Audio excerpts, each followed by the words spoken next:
नमस्कार दोस्तों, स्वागत है एक बार फिर से आपका लवस्टर टूल चैनल में।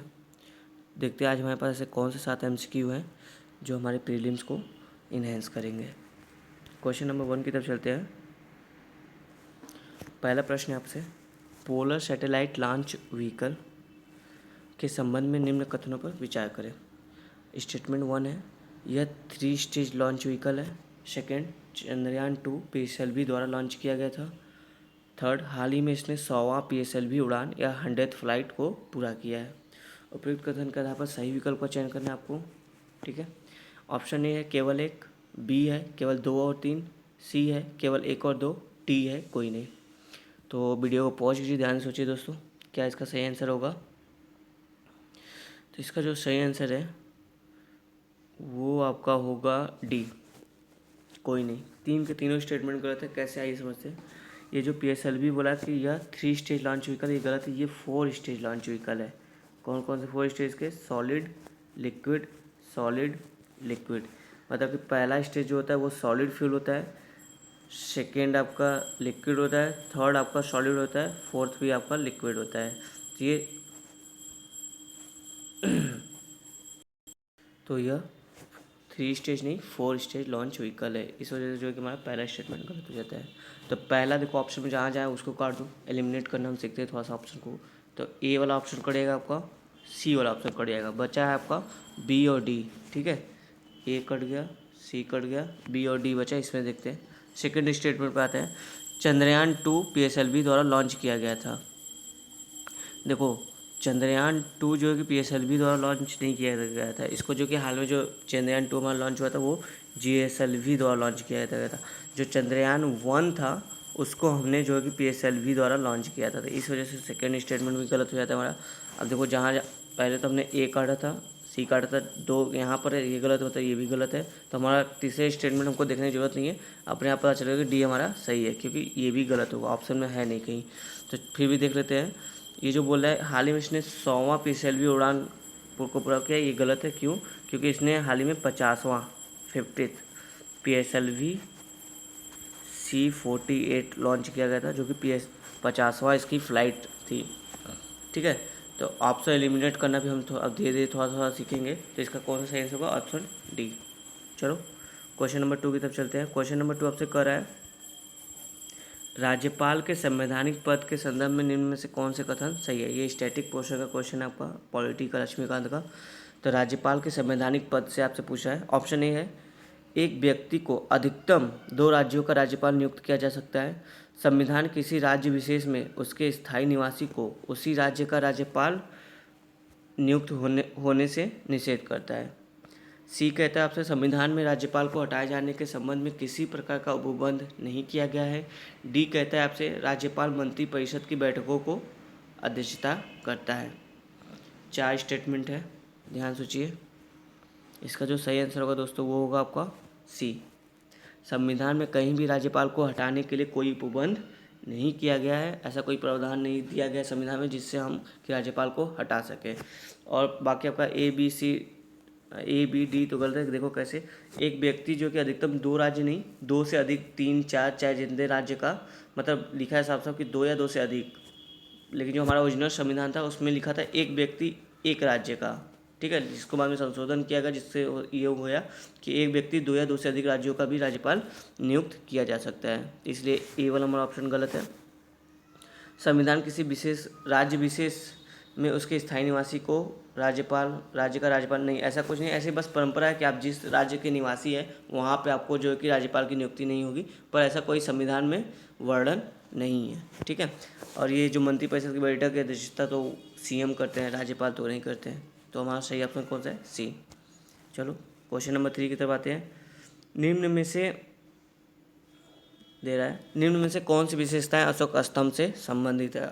ये आर्ट एंड कल्चर का कोई क्वेश्चन है, अशोक स्तंभ से पूछा है। अशोक स्तंभ पूर्णतः एक पत्थर से निर्मित है जिसे सॉफ्ट कहा जाता है। इसके स्तंभ को क्या कहते हैं? सॉफ्ट कहा जाता है, वर्ड है। इसके एक भाग को कैपिटल कहा जाता है। बताना है कि क्या इसकी ये विशेषताएं है कि नहीं। अबेकस इस स्तंभ का एक भाग है। क्या आपने कभी अगर अशोक पिलर पढ़ा था, ये वर्ड सुने थे? Soft, abacus, capital. अगर सुने तो आपका सीधा सीधा आंसर आपको पता है, अगर नहीं सुने तो नहीं पता होगा। चलो देखते हैं इसका जो सही आंसर है वो सभी 1 2 3 तीनों सही है। और देखते हैं कि ये सॉफ्ट क्या है, कैपिटल क्या है और अबेकस क्या है। पहले समझ लो जो अशोक स्तंभ था वो चुनार सैंडस्टोन से बना है, यानी चुनार का जो बलुआ पत्थर था उससे बना है। और ये एक ही पत्थर से निर्मित पूरा स्तंभ है। देख लो जैसे ये फिगर में दिख रहा है, ये पूरा जो स्ट्रक्चर है एक ही पत्थर को काट कर बनाया गया। ऐसा नहीं कि इसमें कई सारे पत्थर जोड़े गए हैं। अब देखो जो वो सॉफ्ट वाली बात कर रहा था, ये जो पिलर का ये मेन जो लंबा वाला भाग है ना, जिसे कहते स्तंभ, इसे क्या कहते हैं हम लोग, सॉफ्ट कहते हैं। ठीक है। और कैपिटल की जो बात कर रहा था, ये जो उल्टा आप देख लो कमल की स्ट्रक्चर या बेल की घंटी जैसे मंदिर की घंटी जैसा स्ट्रक्चर जो आपको दिख रहा है, ये इसे उल्टा कमल या घंटी जैसा स्ट्रक्चर बोलते हैं। इसी को हम लोग क्या बोलते हैं, कैपिटल। ठीक है। और जो थर्ड था अबेकस वाली बात, इसके बेल के ऊपर जस्ट बेल के ऊपर आप देखो, एक सेकंड, बेल के ऊपर आप देखो, ये जो आयताकार आपको स्ट्रक्चर दिख रहा है ये क्या है, अबेकस। इसी को हम लोग क्या कहते हैं, अबेकस। और इसके ऊपर एक एनिमल की स्ट्रक्चर होती है। ठीक है। तो कल को ये भी हो सकता है क्रम लगाने का, जाए कि नीचे से ऊपर की तरफ कि पहले जो है कि आपका कैपिटल होगा, फिर अबेकस होगा, फिर एनिमल होगा, या फिर पहले अबेकस होगा फिर कैपिटल होगा फिर एनिमल होगा। तो ये भी आप ध्यान रखिएगा नीचे कौन है ऊपर कौन है। ठीक है। चलो चलते आगे। नेशनल गंगा काउंसिल के संबंध में निम्न कथनों पर विचार करिए। आपका करंट अफेयर का न्यूज़ है।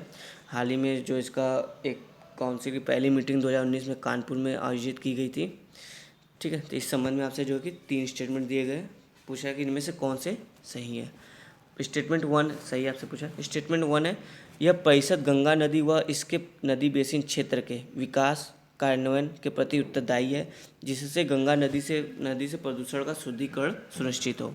सेकेंड है, इस परिषद के चेयरमैन जल शक्ति मंत्रालय हैं।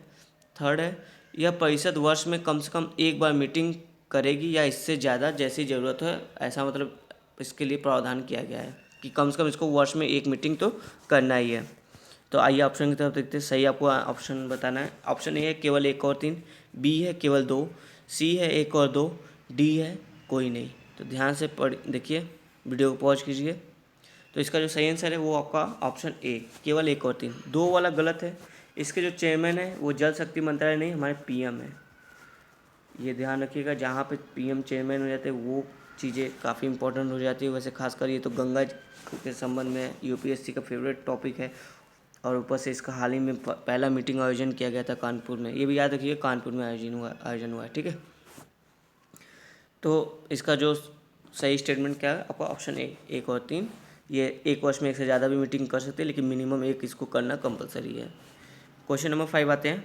देखो ये क्वेश्चन जो कि बहुत अटपटा है, बहुत बच्चे इसको छोड़ देते हैं। क्यों? क्योंकि देखो एक ही क्वेश्चन में आपसे 1 2 3 4 5 स्कीम पूछ लिया है, उसके 5 स्कीम के बारे में आपसे जानकारी लेना चाहता है एग्जामिनर। यूपीएससी में देखा गया कई बार ऐसे पेपर आए हैं जिसमें आपको एक ही क्वेश्चन में 3 4 जो है कि योजनाओं के बारे में पूछा गया है ना। ये क्वेश्चन थोड़े टफ होते हैं, लेकिन फिर भी अगर थोड़ा सा हम लोग ध्यान दें तो हो सकता है। चलो, पहला योजना है और उससे संबंधित मंत्रालय है। ये आपसे पूछा, योजना दिया गया, मंत्रालय है। देखते हैं। भारत जानू प्रोग्राम बोला, इससे संबंधित पर्यटन मंत्रालय मतलब इसको लाए हैं। हृदय योजना संस्कृति मंत्रालय से संबंधित है। भारत माला परियोजना सड़क परिवहन व हाईवे मंत्रालय से संबंधित है। प्रधानमंत्री जन औषधि योजना स्वास्थ्य मंत्रालय से संबंध है। एकलव्य मॉडल स्कूल मानव संसाधन मंत्रालय से संबंध है। तो आपको नीचे दिए गए कोड के सही विकल्प को चयन करना। आपका ऑप्शन है केवल 1 3 5, केवल 1 2 3 4 5 मतलब सभी, केवल 2 4 5, केवल 3। तो वीडियो को पॉज कीजिए, ध्यान सोचिए क्या इसका सही आंसर होगा। थोड़ा सा अपने याददाश्त को तेज कीजिए, सोचिए कि कौन सा योजना किसके तहत है। कुछ पुरानी योजनाएं, कुछ नई योजनाएं। अब ध्यान सोचिए, पुरानी मतलब कहने का 1 से या 2 साल से ज़्यादा पुरानी नहीं है। तो इसका जो सही आंसर है दोस्तों वो केवल 3, भारतमाला परियोजना सड़क परिवहन मंत्रालय द्वारा है। अब बाकी सब गलत है। देखो कैसे गलत है। जो पहला है भारत जानू प्रोग्राम, ये पर्यटन मंत्रालय नहीं, विदेश मंत्रालय एक्सटर्नल मिनिस्ट्री द्वारा जो है कि इसको लागू किया गया था। जो बाहरी लोग हैं वो आए भारत को जाने, भारत के बारे में समझे, इसके लिए। हृदय योजना ये आपका संस्कृति मंत्रालय नहीं है दोस्तों।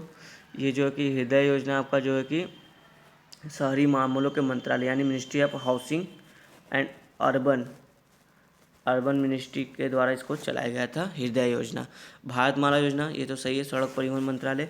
थर्ड है प्रधानमंत्री जन औषधि योजना, ये जो स्वास्थ्य मंत्रालय नहीं बल्कि ministry of chemical and pharmaceuticals द्वारा इसको जो चलाया गया है। ठीक है।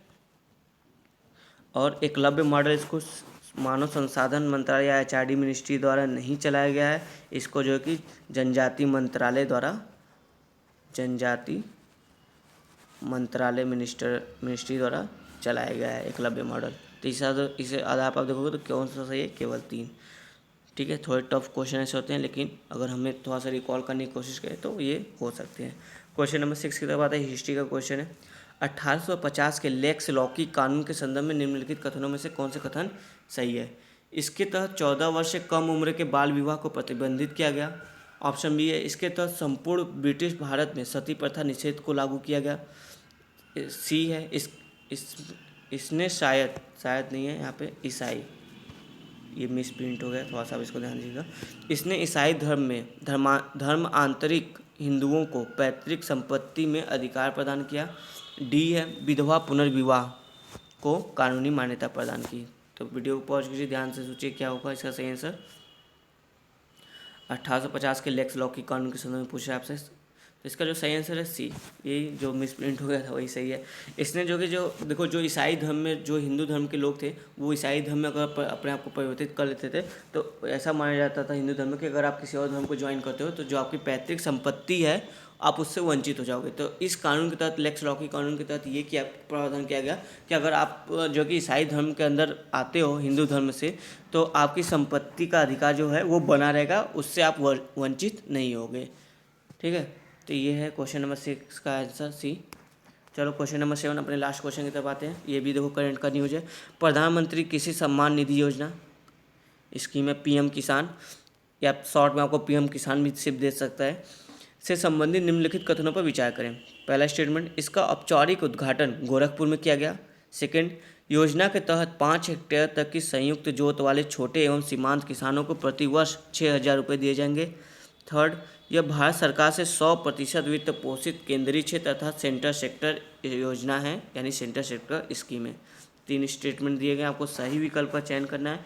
पहला है ऑप्शन ए केवल 1, बी केवल 2, सी 1 और 3, डी 1, 2, 3 सभी। तो वीडियो को पॉज कीजिए, ध्यान सोचिए इसका क्या सही आंसर होगा।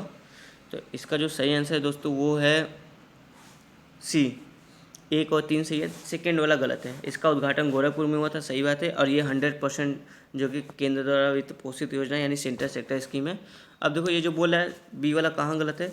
योजना के तहत 5 हेक्टेयर, ये 5 हेक्टेयर नहीं दोस्तों, बहुत सिली मिस्टेक है, सिर्फ 2 हेक्टेयर का प्रावधान है कि कम से कम योजना के तहत जिनके पास 2 हेक्टेयर तक की संयुक्त जोत वाले छोटे व सीमांत किसानों को प्रति वर्ष 6,000 रुपये दिए जाएंगे। और ये 6,000 रुपये भी ऐसा नहीं एक साथ में दिए जाएंगे, 3 इंस्टॉलमेंट में दिए जाएंगे, 2-2 हज़ार करके 3 बार में आपको एक साल में दिया जाएगा, मतलब किसानों को दिया जाएगा 2-2 हज़ार करके। और ये याद रखना, ये 5 हेक्टेयर भूमि वाले नहीं, कम से कम 2 हेक्टेयर, मतलब अधिकतम जिनके पास 2 हेक्टेयर की संयुक्त जोत वाले या छोटे सीमांत वाले किसानों के पास भूमि है, उन्हीं को ये योजना का लाभ मिलेगा। और इसका उद्घाटन जो है कि गोरखपुर में किया गया था। तो ये रहे हमारे साथ आज के 7 MCQ। आपको कैसे लगे? अगर आपको अच्छे लगे या कोई भी क्वेरी आपकी हो तो आप कमेंट सेक्शन में हमें कमेंट करके पूछ सकते हैं। लवशना टूल्स चैनल में बने रहने के लिए धन्यवाद दोस्तों।